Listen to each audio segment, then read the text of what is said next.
Hello mga Papa, what's up? Kakonvoy King Papa Bench is back. Ayan, nandito tayo ngayon sa Sweden. Sa Partille, Sweden. Ayan. Nagkakarga tayo dito ng isda. Kung mapapansin natin yung lugar, pagawaan to ng trailer mga sirang trailer. Kaso yung isang trailer galing sa ibang company. Ayan. Hello! Galing sa ibang company, nasira.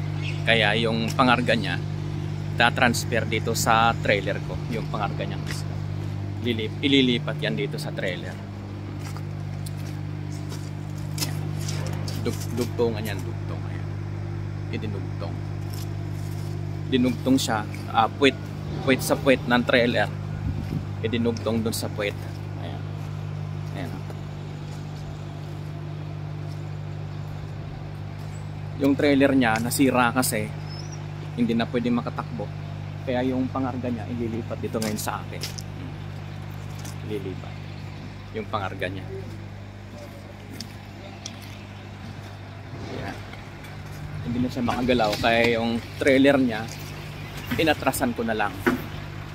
Inatrasan ko para mai-transfer yung kanyang pangarga. Ang pangarga niyan ay isda. Ayan, isda. Magaling sila. Ayun o. May mga tao doon sa loob. May mga tao doon sa loob na nagkakarga. Hi. Hello. Are you Romanian? Oh, good. Romanian daw siya. Yung mga kasama niya, yung mga naglilipat ng mga pangarga. Yun naman yung isang trailer. Nasiraan kasi siya, kaya inilipat yung kanyang pangarga dito sa trailer. Tatlo yun silang nandun sa loob. Sila yung nagkakarga. Tatlo sila nasa loob. Ayan. Ito, pagawaan kasi ito ng mga sirang trailer. Yung lugar na yan. Sa ano ba ito? MG Transport. Ayan o. MG Transport AB. Yung AB dito yan sa Denmark. Ay, sa Sweden. Ganun dito pagka ganyang hindi na makatakbo yung isang truck, tapos ililipat yung pangarga mo kasi yung mga transport company dito ang haba no. Yung mga transport company kasi dito may mga asosasyon sila. Meron silang samahan, kaya nagtatawagan yan sila lalo sa mga ganitong reefer. Ang mga trailer mo mga frigo. Naghahanap yan sila ng pwedeng mapaglipatan ng kanilang mga pangarga para iwas delay. Huwag lang ma-delay, o kaya naman para sa mga client na rin hindi sila masisira sa mga client nila. Kaya kailangan on time ma-deliver yung pangarga. Yung pangarga natin na yan mga papa, i-deliver yan doon sa Denmark. Kaya ang intercargo ang napili nilang paglipatan ng mga gamit ng mga pangarga ng isda kasi yun salmon.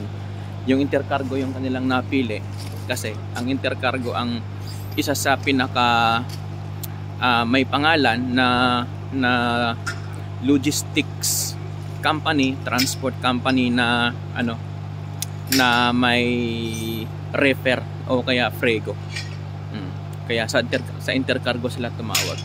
So ayan mga papa, haba. Dahil pinagdugtong yung dalawang trailer. kaya ganun siya kahaba. So dumating ako dito ngayon, kanina mga 9 na ngayon. Bali nauna akong dumating sa iba pang mga truck na naandito. Ayan, yung mga truck na yan. Kaya dyan na muna siya pumarada kasi nakaharang ako sa pintuan sa may gate. Ayan, ayan yung gate. Naharangan yung gate, hindi siya makapasok. Kaya doon na muna siya. Dyan na muna siya bago siya pumasok dito. Antay niya matapos ako magkarga bago siya pumasok kasi hindi siya makadaan naharangan siya magpapagawa din yan ng trailer niya.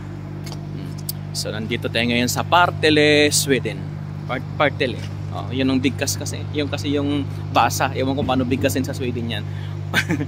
Partille, Sweden. So yun lang mga papa next video na yung mga shout out natin. Shout out muna sa lahat. God bless, bye bye mga papa.